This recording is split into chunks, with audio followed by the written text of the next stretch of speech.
Practice made man perfect কথাটা ছোট্ট হলেও তার গুরুত্ব কিন্তু অনেকখানি, আর এই কথাটা আমার ক্ষেত্রে অনেক বেশি প্রযোজ্য। কলকা, আলপনা এই সমস্ত জিনিস থেকে আমি শত দূরে থাকতাম। কলকা কিভাবে করে, আলপনা কিভাবে দেয়, তার বিন্দু বিসর্গ আমার জানা ছিল। ইভেন ব্রাশ স্ট্রোক কতটা ফাইন হতে হবে সেই বিষয়েও আমার জানা ছিল না। তবে মনে ছিল অনেকটা সাহস এবং কলকা শেখা বা আলপনা শেখার অদম্য ইচ্ছে।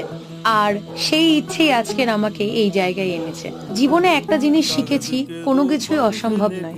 মানুষ চাইলে সবকিছুই করতে পারে, এবং যখন সেই জিনিসটা মন প্রাণ থেকে চায় মানুষ, তখন সেই জিনিসটা সে করেই দেখায়। তো তোমরা আমাকে জানিও এই আলপনাটা তোমাদের কেমন লেগেছে।